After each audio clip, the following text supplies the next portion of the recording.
Ladies and gentlemen, thanks once again for joining me. I am your host, Derek Lane, and welcome to another edition of the Fast Lane, your podcast for success. Today, I thought about, what type of communication should we have? What should we move forward with on our path to success and our journeys in our lives? And the thought came to me that, I haven't talked a lot about confidence. The ability to have confidence, display confidence, and just be confident. And I think it's very important that we have this communication, this talk today, and move forward with a certain amount of confidence. And when I say confidence, I don't want you to envision someone that's very cocky or overassured and just kind of one of those people that's overbearing. No, I'm talking about the type of confidence that you display in your actions, your modus operandi, what you do on a day-to-day basis, how you interact with others, and just your whole demeanor of who you are. And confidence is very important to us to be able to to deal with business relationships, personal relationships, family, friends, and know that we're doing the right thing. That's what confidence is, that we're doing the right things, we're heading the right direction. And how do we have that confidence? What is it that enables us to have confidence? Well, first, I think that it's clear goals. It's action plans. It's the ability to know that we know where we're going, what we're doing, what our next step is, how we're going to achieve what we've set out to achieve, being confident in our abilities to do that. And on the flip side of that, it's the fear of failure. A lot of people lack the confidence they need because they have a debilitating fear of failure.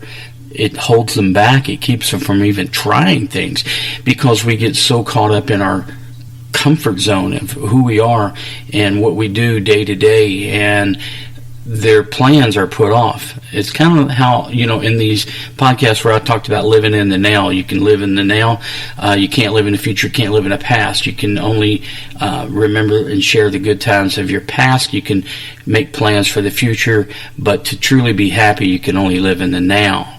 And so putting your fears out into the future, so to speak, where I can't do that. You live comfortably with where you are now, but you never attempt to do things because of the fear of failure. And it can, like I said, it can be debilitating to you. It just makes you not want to do anything or stretch as a human being to try and achieve things that, in the back of your mind, you want to do, your hopes and your desires.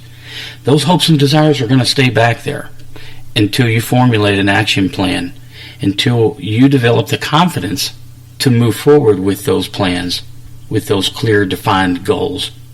Measurable, obtainable, understandable, subconscious goes to work on them. Some of the other things that prevent us from having the confidence that we need is negative self-talk. And when I talk about negative self-talk, I'm talking about when you have that internal dialogue that when you say, dang it, man, that was stupid of me. I can't believe I did something so dumb. I should have known better than to try that. That's just not me. It's not who I am. Others may look at me like I'm weird. Others may look at me and they may laugh at me and like, what a bozo. Those type of negative words that are internal in your head that you play, you've got to recognize it. Number one, you can't get rid of it unless you recognize it when you're doing it. As I've stated before, you can speak at about 800 words per minute. You can think 15 to 2,000 words per minute. So you're thinking, 3 times as much as you're actually speaking. So it's important those words that we think to ourselves, that internal dialogue, becomes words of positive affirmations, achievement-oriented, we can, I will, I do, I have.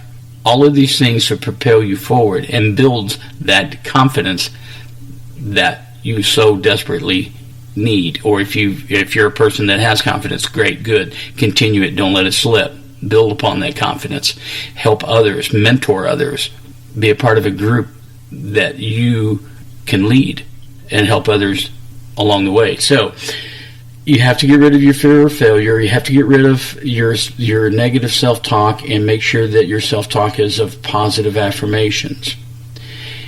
Another key element in confidence is knowing that as a human being that we make mistakes. It's impossible to go through life without making a mistake. There's no reason to beat yourself up over it. It's a mistake. Okay? It's a learning experience. I know it's kind of been a little cliche of people say, well, we take this, as a learning moment.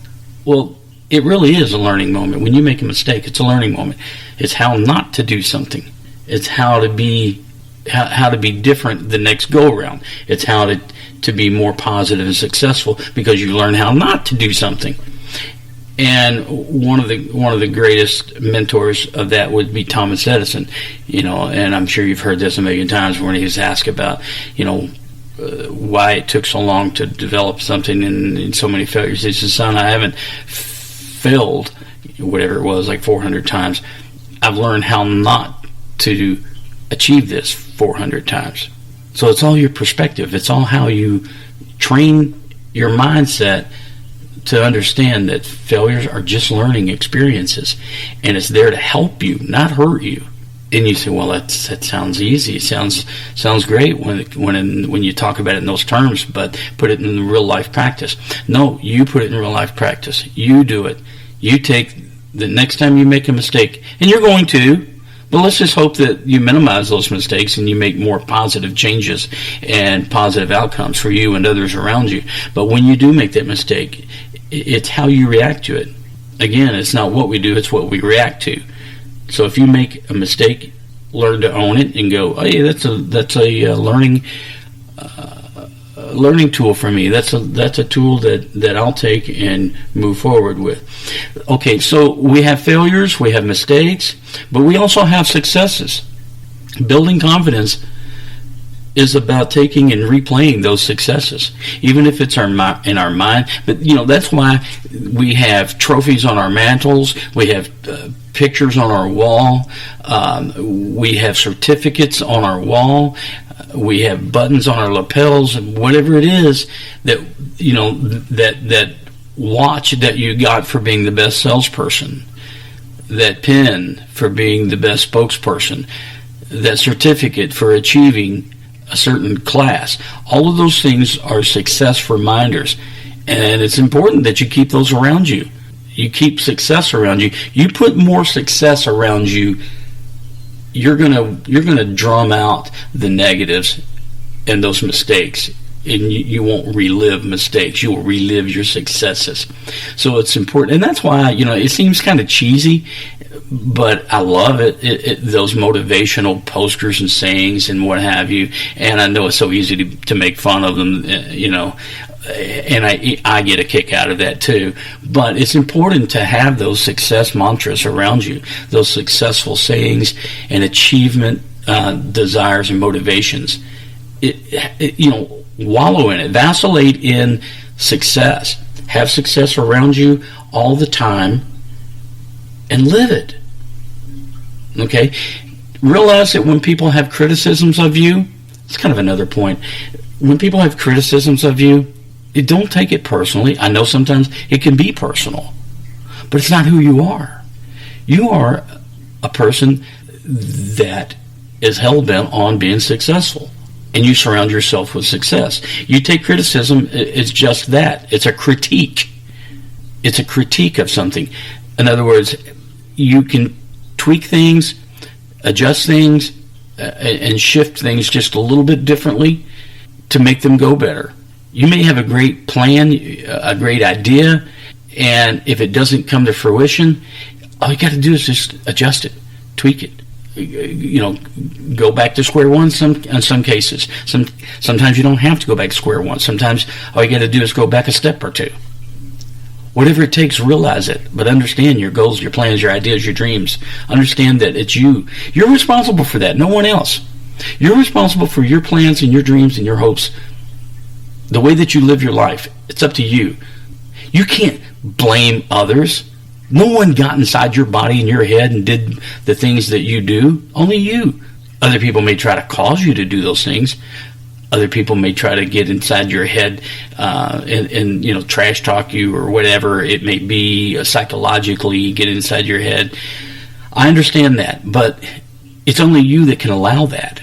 And it leads me back to confidence. If you have confidence, no one's going to get inside your head. If you have confidence in who you are and your abilities and your desires and your outcomes, no one can get inside your head. It's impossible.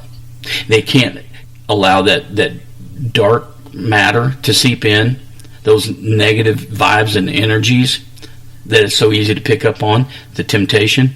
I wrote a short story once, but it was to illustrate the idea of confidence. And it was simply that, I think it was titled A Conversation with the Devil. Now, the devil here I'm using as, well, it could be the devil, I don't know. But I was really using it as a metaphor for just negative people around you, negative situations around you. And it talked about, I will look the devil right in the eye and dare you to change my plans. You can't. I'm stronger than you. I'm stronger than the temptations. I'm strong enough to know who I am, what my goals are, and nobody's going to change them. Nobody's going to get inside my head. Okay? So with that, realize that criticism, again, it's just like a mistake. You learn from it. You build on it. Okay?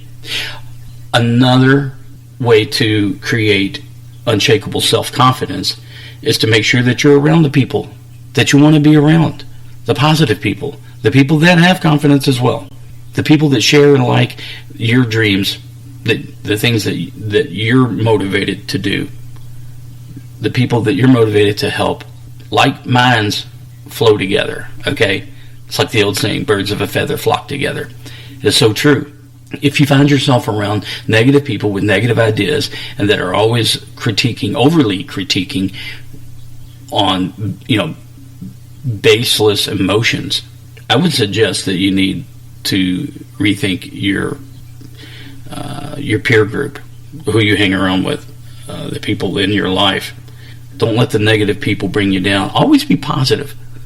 Always. Even at the darkest moments when you just feel like, man, should I continue to do this? It's people without confidence that just want to disappear and fade away in life. They can't keep up. I'm not saying that you have to be this, bodybuilder of mental, achievement, but it is good to be. It's good to challenge yourself, to know who you are and to know how strong you are in the face of adversity. And sometimes adversity comes to us as a challenge, and we have to recognize that.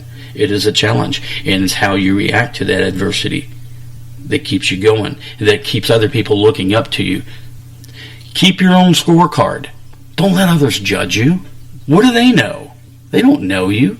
Unless you're with a group of experts that you value and trust, and you ask for their opinion, their honest opinion about things that you could do better as an outside person looking in, and you trust that opinion, which is okay to do, and sometimes we need that, but it's your scorecard.